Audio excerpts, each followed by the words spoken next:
신약 95페이지 누가복음 5장 1절부터 11절까지 말씀 제가 봉독하도록 하겠습니다.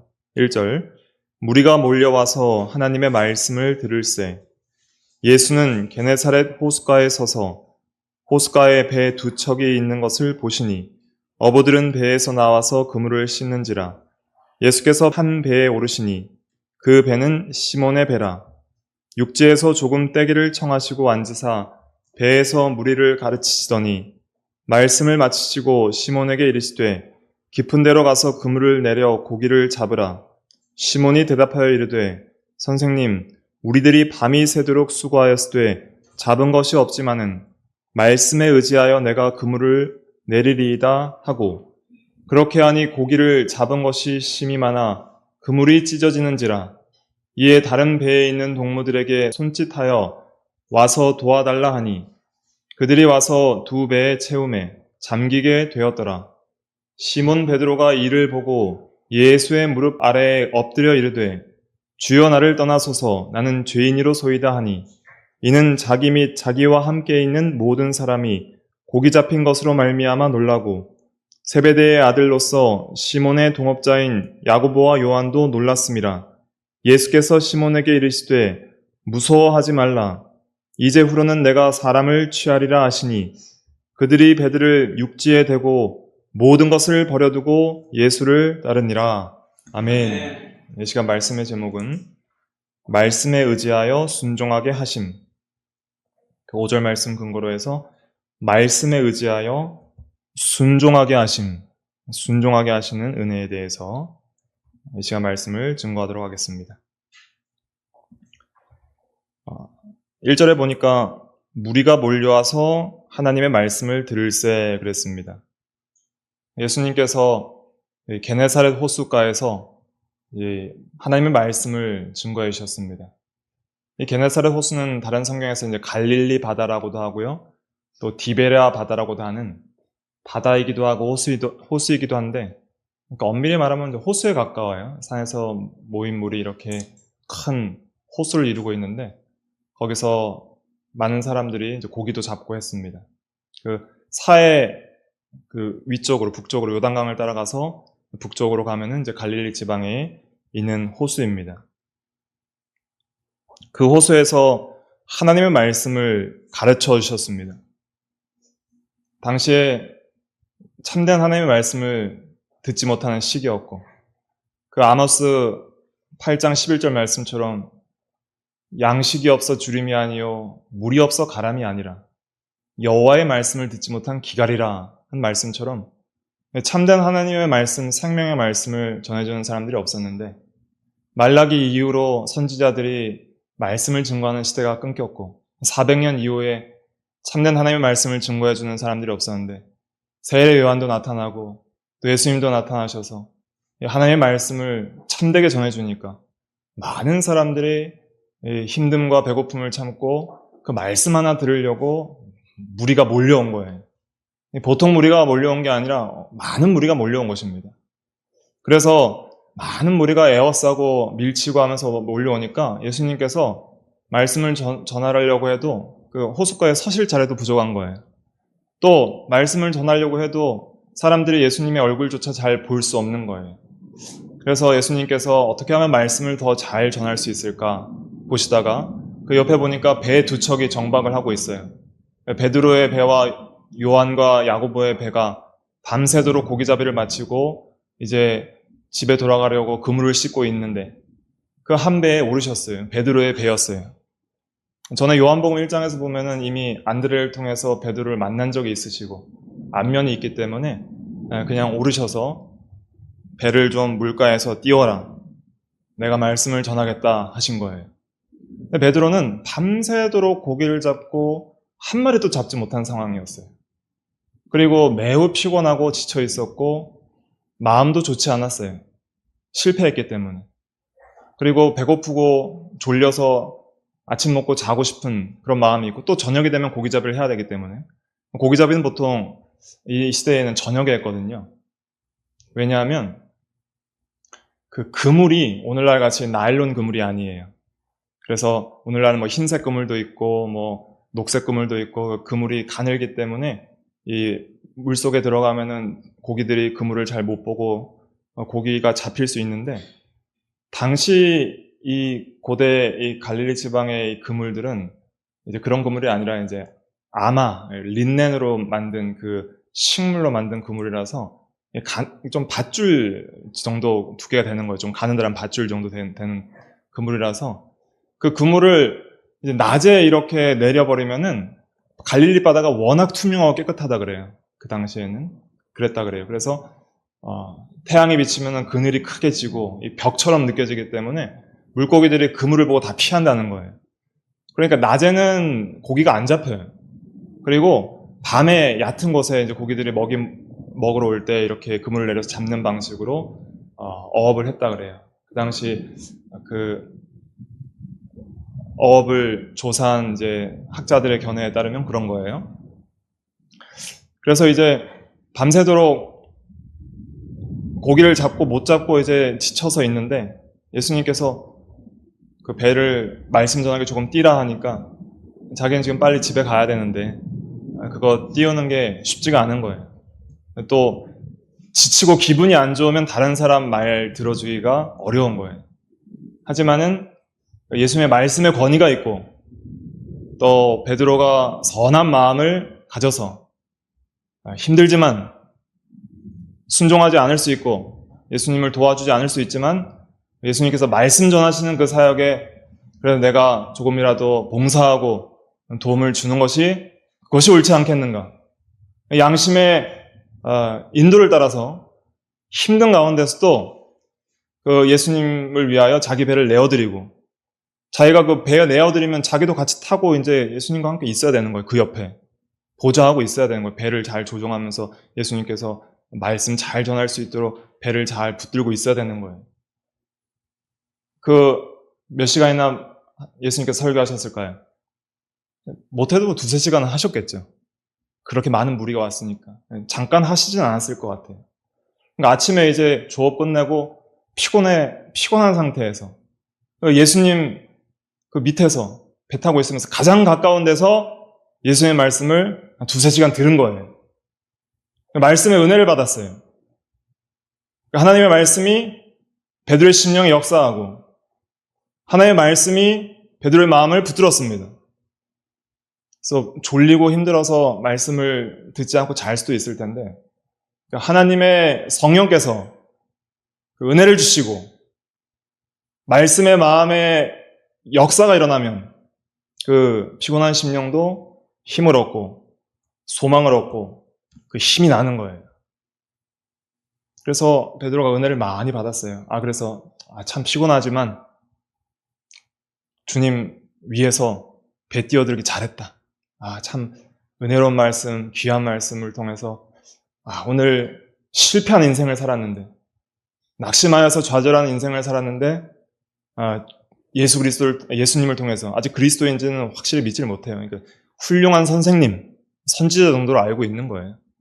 그래서 이 귀한 선생님을 통해서 하나님의 말씀을 배우게 하시고 그 말씀을 통해서 위로하고 새 힘을 얻게 하시니 참으로 감사합니다 하고 이제 집에 가려고 하는 거예요.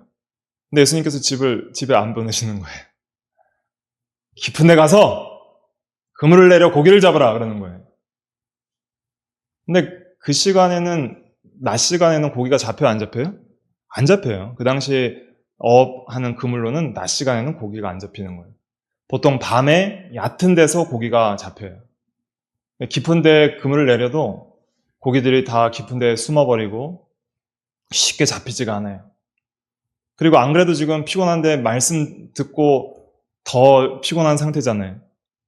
그러니까 밤이 새도록 고기를 잡았는데 고기를 잡지 못한 형편이 있었고 현실적으로 자기의 몸 상태나 마음 상태도 지쳐있고 하기 싫고 집에 가고 싶고 배도 고프고 그리고 자기의 어업적 전문 지식에 따르면 고기가 잡혀요? 안 잡혀요? 안 잡힌단 말이에요. 어제도 안 잡히고 자기가 지금까지 어부로 살았는데 지금 가면은 고기가 안 잡힐 것이 확실하단 말이에요. 근데 예수님은 어부예요? 목수예요? 목수예요. 그러니까 예수님 목수시라서 잘 모르시나 본데 지금은 고기 잡힐 때가 아닙니다. 그리고 저는 지금 고기 잡을 만한 형편도 상황도 마음도 아니에요. 고기 잡기 싫어요. 이런 마음이 있었을 거 아니에요. 그런 마음이 있는 거예요, 사실은. 근데 그런 마음을 변화시켜서 그 주님의 말씀의 권위에 복종하게 하시는 은혜를 주시는 거예요. 이 은혜입니다. 그러니까 은혜를 받지 못하면은 듣지 않을 말씀이었어요. 예수님의 설교를 듣기 전에는 절대 순종하지 않았을 말씀이에요. 그런데 2시간이나 예수님 발 밑에서 가장 가까이에서 예수님의 설교를 들었고 말씀에 마음이 붙들리니까 베드로가 이렇게 말을 하는 거예요. 주님, 제가 밤이 새도록 수고하였을 때 잡은 것이 없는데 말씀에 의지하여 그물을 내리리이다. 5절 말씀이죠. 같이 읽어볼게요. 시작. 시몬이 대답하여 이르되 선생님, 우리들이 밤이 새도록 수고하였을 때 잡은 것이 없지만은 말씀에 의지하여 내가 그물을 내리리이다 하고. 예. 자기는 지금 그물 내릴 마음이 없고 또 자기 생각에 그물을 내려도 고기 잡힐 거라 생각이 들어요, 안 들어요? 안 드는 거예요. 자기의 전문적인 지식이나 자기의 형편이나 상황을 볼 때 아무리 생각해도 이 말씀은 순종할 만한 말씀이 아닌 거예요. 순종해도 소용이 없는 말씀이에요. 근데 자기 생각을 초월해서 그 말씀을 순종하겠다는 거예요. 이 순종하겠다고 할 때 순종하면 고기가 잡힐 거라 생각했을까요? 안 생각했을까요? 순종해도 고기는 안 잡힐 것 같다라고 그런 불신이 섞여 있어요, 지금. 그러니까 만약에 예수님께서 깊은 데 가서 그물을 내려 고기를 잡으라 할 때 잡으면은 그 그물을 내리면은 100% 잡게 해주실 거를 믿었으면은 말이 짧아요. 네, 믿습니다 하고 그냥 내리는 거예요. 말이 길어요. 말이 길어요. 순종하는데 말이 긴 거는 뭔가 지금 속에 다른 생각이 많다는 거예요. 말이 길어요. 예수님, 제 형편이 지금 솔직히 밤이 맞도록 제가 해봤거든요. 근데 한 마리도 못 잡았어요. 그리고 지금 힘들어요. 그리고 잡아도 안 될 것 같아요. 하지만 그럼에도 불구하고 주님이 말씀하시니 생각을 초월해서 순종하겠나이다 하는 거예요. 이게 은혜입니다. 우리가 하나님의 말씀을 믿고 순종하게 되는 것은 내 생각에 맞아서가 아니에요. 우리는 다 전적으로 부패하고 타락하고 무지하고 어리석어서 자기 생각과 자기 뜻대로 나아가기가 쉽고 자기 욕심과 자기 형편과 자기 생각대로 나아가면 예수님 말씀 순종하기 어려운 거예요. 근데 우리가 어떻게 예수님을 믿고 성경이 하나님의 말씀인 줄을 깨닫고 그 말씀을 의지하고 순종하게 되는가? 하나님의 권위에 복종하게 하신 은혜가 있기 때문입니다. 이 말씀은 하나님의 말씀이다. 이 말씀은 진리이다. 믿어지게 하는 거예요. 이성적, 논리적으로 깨달아서 믿는 것이 아니라 믿음을 주시는 은혜의 역사 때문에 믿어져서 순종하게 되는 것입니다. 베드로가 생각할 때 아무리 생각해도 이것은 비이성적이고 비논리적이고 비과학적인 말씀이에요. 근데 우리에게 알려주고 싶은 진리는 무엇이냐면 하나님의 말씀은 비이성적이고 비과학적이고 비논리적이지 않아요. 초이성적이고 초과학적이고 초논리적인 말씀이 하나님의 말씀입니다. 하나님의 말씀 믿는 자 가운데 역사하고 하나님께서 역사하시면 만능으로 모든 것을 이루시는 거예요. 물리법칙과 자연법칙과 모든 것을 초월하셔서 하나님께서 하나님의 말씀대로 이루십니다. 그것을 믿는 것이 참된 신앙입니다. 근데 베드로는 참된 믿음으로 나아가지는 못했어요. 그러니까 우리에게도 이런 것들이 많이 있어요. 저나 여러분들이나 하나님의 말씀을 믿고 순종하는 것이 왜 은혜의 역사냐면 순종할 때 100% 온전히 순종하는 게 별로 없어요. 마음속에 다소간의 의심과 불만이 있는 거예요. 제가 오늘 순종을 하지만 안 될 것 같은데요, 하나님. 순종하지만 좀 싫은데 그래도 하나님 말씀이니까 제가 순종해야겠죠? 그런 순종 하나님께서 기뻐하실까요? 안 기뻐하실까요? 기뻐하시지 않지만은 그러나 그것이 하나님께서 주신 참된 믿음 안에서 그리고 하나님의 은혜로 주어진 순종이면 그것을 사용하시는 거예요. 그 약한 순종, 적은 순종 사용하시는 거예요. 죄는 무엇인가? 소리문 답에서 죄라고 할 때 죄는 불순종만 죄라 하지 않고 첫째는 뭐라 그랬냐면 순종함에 부족한 것이나 순종하지 않는 불순종이 죄다 그랬어요. 그러니까 순종이 온전히 되려면 마음과 뜻과 힘과 목숨을 다해서 전 인격과 마음을 온전히 들여서 순종해야 돼요. 그러니까 깊은 내가 그물을 내려라 그러면 네! 주님 믿습니다! 하고 온 마음에 일체 의심이 없이 깊은 데 가서 그물을 내려야 되는데 지금 하나님의 권위에 순종은 하겠지만 그래도 힘이 드는 거예요. 힘이 들지만 그래도 순종해야지. 순종해야지. 그렇게 순종하게 만드시는 거예요. 주님께서 순종하게 만드시는 거예요. 그 권위에 복종하게 하시는 거예요. 이런 은혜를 받는 역사가 있어야 됩니다. 이게 중요합니다. 내가 하기 싫고 하기 어렵고 내 생각엔 맞지 않아도 생각과 형편을 초월하는 순종하게 하시는 하나님의 은혜의 역사가 있어요. 그 역사를 삼아야 됩니다. 그 역사가 없으면 우리는 절대 변하지 않을 것입니다. 그 역사가 있을 때에는 아무리 약한 죄인들도 변화시키셔서 순종하게 하시는 그 은혜를 받을 수 있는 거예요. 이것은 하나님의 은혜 주심의 믿음 주심의 역사구나 하는 것을 스스로 알게 되는 거예요. 그러니까 나는 싫은데 말씀에 의지하여 내가 그물을 낸다. 말씀에 의지하여. 내 생각이 아니라 주의 말씀에 의지하여, 주의 말씀에 붙들려서, 주의 말씀에 사로잡혀서 내 마음이 움직이니 그 권위에 내가 복종하오니 그물을 내리리이다 하고 그렇게 그물을 내린 거예요. 그물을 내리면서도 뭐가 잡힐까 하면서 내리는 거예요. 아무것도 안 잡히면 어떻게 해요? 그럼 또 그물 씻어야 돼요. 야간 조업 나갈 때까지 시간도 없어요. 쉬지도 못해요. 근데 헛수고할 것도 의심하면서 생각하면서 그래도 그 권위에 어쩔 수 없이 복종해서 순종하는 거예요.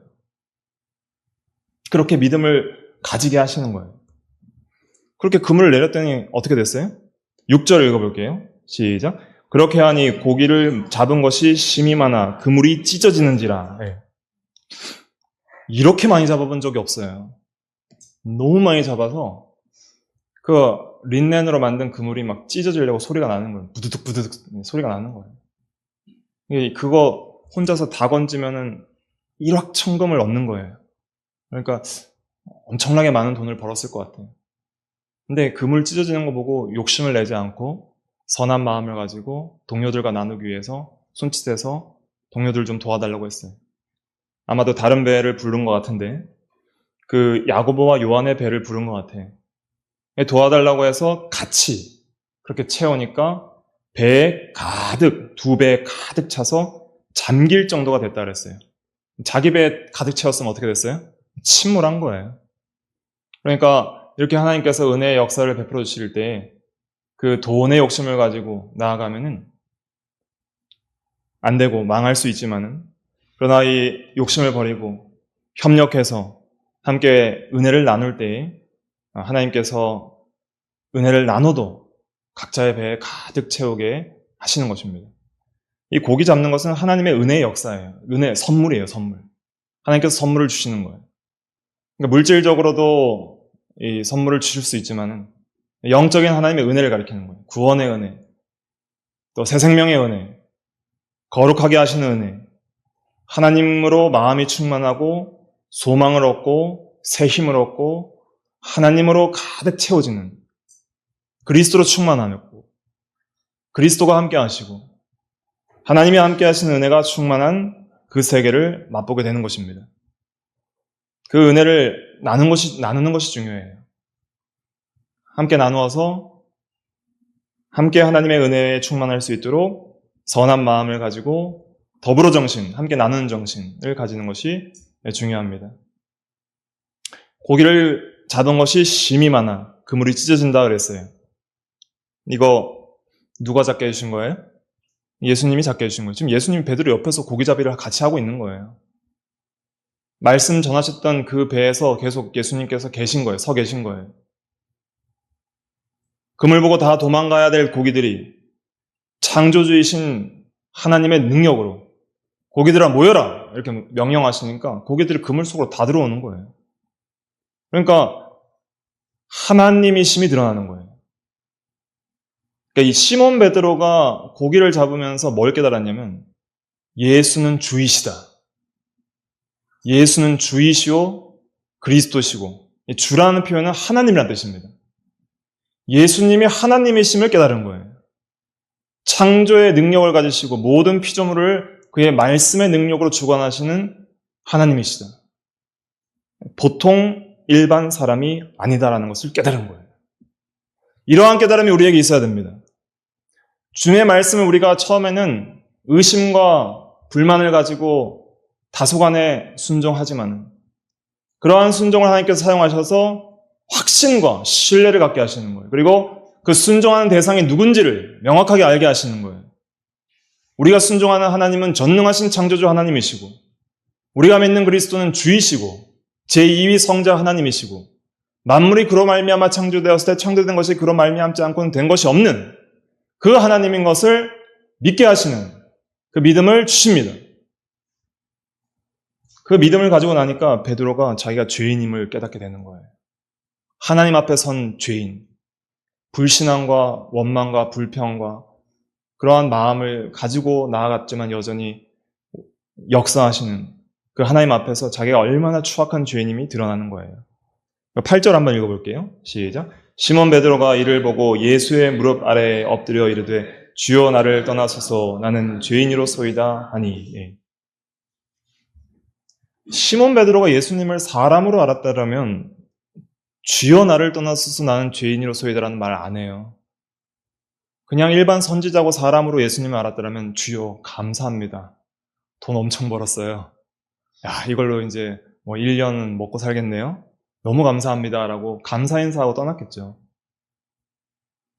하지만 감사 인사가 아니라 그 놀라운 기적을 경험하고서 그 심령 속에 이분은 하나님이시라는 그 영광의 빛이 확 비춰지는 거예요. 이분은 하나님이시구나. 하나님이시다. 내가 하나님 앞에 있다. 그 하나님의 존재에 대한 인식이 생겼어요. 이런 인식이 우리에게 있어야 됩니다. 오늘날도 우리가 성경 말씀을 믿고 부족하지만 순종할 때 하나님께서 우리 가운데 역사하십니다. 내가 너희와 함께하노라. 그리고 하나님이 살아계심을 알게 해주시는 거예요. 하나님의 영광을 보여주십니다. 그리고 그 하나님의 거룩한 영광 앞에 얼마나 우리가 더럽고 추한 죄인인지 다 드러나게 되는 거예요. 그때 사람이 거꾸로집니다. 예수님의 무릎 아래 엎드렸다고 그랬어요. 예수님께서 아마 앉아 계셨던 것 같은데 그 앉아 계신 무릎 아래로 그냥 넙죽 엎드리는 거예요. 주여 나는 죄인으로소이다. 나를 떠나소서. 나를 떠나소서라는 것은 내가 감히 하나님과 함께 할 수 없는 더럽고 추한 죄인이오니 너무 두려워서 내가 하나님과 함께 할 수 없습니다. 너무 두렵사오니 나를 제발 떠나소서. 그렇게 말을 한 거예요. 이러한 경험들이 있는 것이 은혜 받는 길이에요. 교만하여서 내가 나다 하면서 내 힘과 노력으로 하나님 없이도 살아갈 수 있을 것처럼 그렇게 교만한 인생들 가운데 하나님께서 말씀으로 찾아오시고 부족한 마음을 억지로 이끌으셔서 은혜로 순종하게 하실 때 하나님께서 자신을 만나게 해주시는 거예요. 진리 안에서. 성령을 통해. 진리와 성령을 통해 성령이 역사하시는 거예요. 예수의 말씀을 들었고 성령의 역사를 통해서 믿음이 들어갔고 순종할 때 하나님을 만나는 것입니다. 그럴 때 하나님의 영광을 보는 거예요. 내가 믿으면 하나님의 영광을 보리라 하지 아니하였느냐. 요한복음 11장에도 마르다에게 이렇게 말씀하셨는데 믿고 순종하면 하나님의 영광의 광채가 비춰지는 거예요. 하나님이 살아계시구나. 하나님이 그 전 존재로 온 우주를 채우시고 충만하시고 우리 가운데 하나님이 계시구나. 그 앞에 우리가 얼마나 추하고 더러운 죄인지를 깨달을 때 그때의 참된 회개가 나오는 것입니다. 참된 죄의 고백. 형식적인 죄의 고백. 형식적인 회개가 아니라 그냥 양심의 가책이 좀 느껴져서 그냥 겉으로 지은 행위의 죄들이 좀 생각이 나서 주여 이것도 잘못됐고 저것도 잘못됐어요. 용서해 주세요. 아멘. 그것이 아니라 그 존재론적으로 하나님 앞에 선 죄인이 얼마나 하나님 앞에 더럽고 추한 죄인인지를 깨닫는 것이 매우 중요합니다. 존재에 대한 인식이 중요해요. 하나님의 존재에 대한 인식, 자기 존재에 대한 인식, 그것이 참된 회개를 불러일으키는 것이죠. 단순히 어떤 외적 행위에 대한 죄가 아니라 존재론적으로 아담 안에서 전적 부패하고 더러운 죄성을 가지고 마음의 온통 경향성이 하나님을 떠나 죄에 기울어진 경향성을 가진 존재적으로 더럽고 추한 죄인임을 거룩한 하나님 앞에 자기를 세울 때 발견되는 하나님 발견과 자기 발견의 역사, 이 역사가 하나님께서 믿음 주시고 은혜 주시는 역사입니다. 이 믿음과 은혜의 역사가 있을 때 참된 회개가 나오는 거예요. 참된 회개. 주여 나는 죄인으로소이다. 나의 전 존재는 하나님 앞에 내세울 것이 없는, 선을 행하는 자가 없고 의인은 하나도 없는, 의인은 하나도 없고 선을 행하는 자도 없고 하나님을 찾는 자도 없는 그러한 존재가 바로 나입니다. 내 안에 선한 것이 하나도 없습니다. 주님, 주여 나를 떠나소서. 드디어 시몬 베드로가 주님이 누구신지를 알게 되었습니다.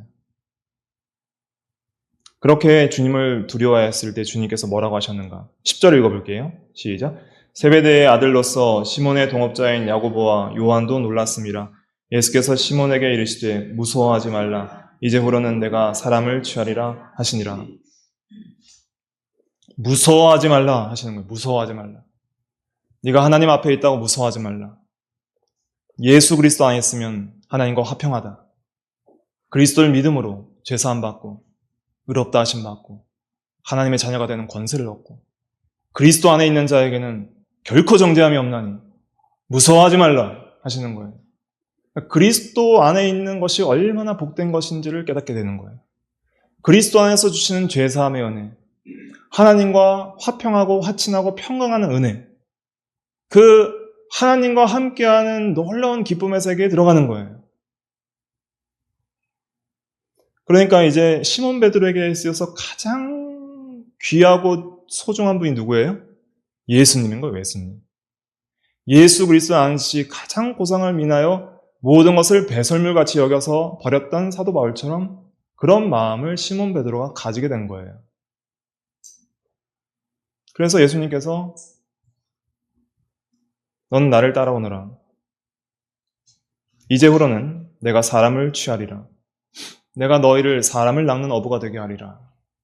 이렇게 말씀하셨을 때 그들이 배를 육지에 대고 모든 것을 버려두고 예수를 따르니라 그랬습니다. 모든 걸 버렸어요.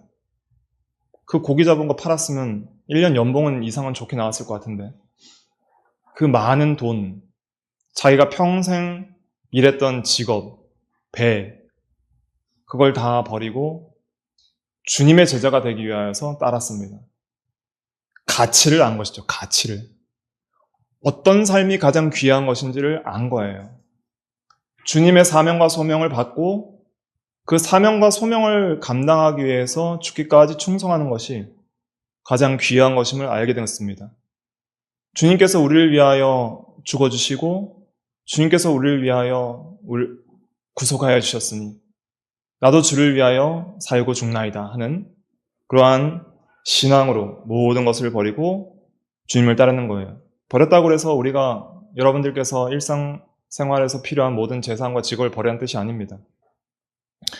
주님을 따르기 위해서 방해되는 모든 것을 이제는 버려둔다는 거예요. 주님을 따르지 못했던 삶, 살게 했던 그 모든 것을 이제는 버리는 것입니다. 죄 짓는 삶, 또 예배드리지 못하는 삶, 순종하지 못하는 삶으로 이끌었던 모든 것을 버려두고 온전히 주님을 따르기 위해서 나아가는 것입니다. 특별히 목회자로 부르심을 받은 자들, 그 제자들과 같이 목회의 사명과 소명을 받은 자들은 모든 직업을 버리고 목회자가 되는 것이죠. 또 여러분들도 하나님께서 부르셨을 때 과거에 자기중심으로 살던 모든 삶을 청산하고 하나님 중심, 살아도 주를 위하여 살고 죽어도 주를 위하여 죽어서 사나 죽어나 주의 것이 되기를 원하는 마음으로 주님의 영광을 위해서 사는 그 중심, 삶의 전환을 가리키는 거예요. 삶의 온전한 전환, 하나님 중심의 삶, 주를 위한 삶, 하나님의 영광을 위한 삶으로 모든 삶의 질서가 재편되는 것을 가리키는 것입니다. 인간관계, 가정생활, 사회생활, 직장생활, 교회생활, 예배생활이 전부 자기 중심에서 하나님 중심으로 재편되는 거예요. 먹든지 마시든지 무엇을 하든지 다 하나님의 영광을 위하여 하는 삶으로 변화되는 인생, 그 인생을 살게 하시는 것이 하나님의 은혜입니다. 순종하지 못하는 자를 말씀에 의지하여 순종하게 하시고, 순종했더니 하나님과 그리스도를 발견하게 하시고, 그리스도를 발견했더니 주를 위해 살고 싶은 마음이 드는 거예요. 그래서 평생을 이제는 주를 위해서 헌신하는 삶을 살아가게끔 자원해서 그렇게 만드는 거예요. 자원해서. 억지가 아니라 자원해서, 그렇게 원해서, 사랑해서 그렇게 따라가게 하시는 것이 주님께서 우리에게 주시는 은혜입니다. 이 은혜를 사모해야 돼요. 이 은혜를 받아야 됩니다. 은혜가 없이는 사람이 안 변해요. 그래서 새해에는 이 은혜를 우리가 좀 더 사모해야 되겠습니다. 말씀에 의지하여 순종하게 하시는 은혜. 자원해서 모든 것을 버리고 주님을 따르게 하시는 은혜. 그럼 모든 걸 버리고 주님을 따르면 어떻게 될까요? 다 잃어버려요? 100배나 더하게 하신다 그랬어요. 100배나. 주님이 모든 것이 되어주시고 주님께서 100배나 더해주신다 그랬습니다. 마태복음 19장 27절부터 29절까지 의미를 생각하면서 같이 읽어보겠습니다. 시작. 이에 베드로가 대답하여 이르되 보소서 우리가 모든 것을 버리고 주를 따라 싸운데 그런즉 우리가 무엇을 얻으리이까? 예수께서 이르시되 내가 진실로 너희에게 이르노니 세상이 새롭게 되어 인자가 자기 영광의 보좌에 앉을 때에 나를 따르는 너희도 12 보좌에 앉아 이스라엘 12지파를 심판하리라. 또 내 이름을 위하여 집이나 형제나 자매나 부모나 자식이나 전토를 벌인 자마다 여러 배를 받고 또 영생을 상속하리라. 예. 여러 배를 받는다 그랬어요. 다른 성경에서는 100배나 받는다 그랬어요. 현세에서도 하나님께서 여러 배를 받게 해주신 은혜가 있습니다. 단순히 물리적으로, 숫자적으로, 물질적으로 여러 배가 아니라 본질적으로 은혜가 여러 배 있는 거예요.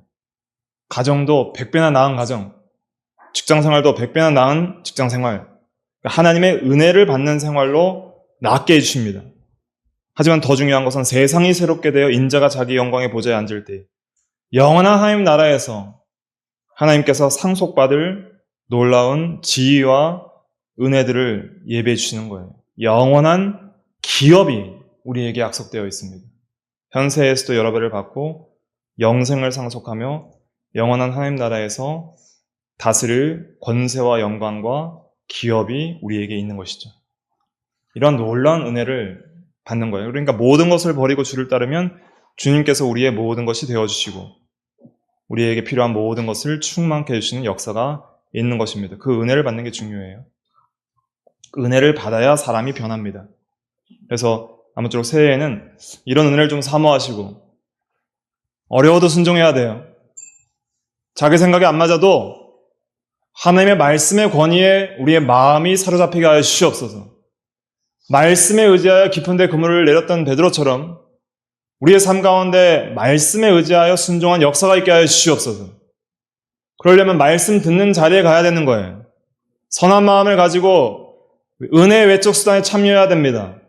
말씀을 들을 수 있는 자리, 또 말씀 듣는 시간을 확보하여서 성경 읽기와 기도에 힘을 쓰고 성령께서 이 시간 진리 가운데 인도해 주셔서 진리의 말씀에 우리가 붙들려서 믿는 자 가운데 하나님의 말씀이 역사하기를 원하는 소망이 있어야 됩니다. 역사해야 됩니다. 우리의 힘으로 안 돼요.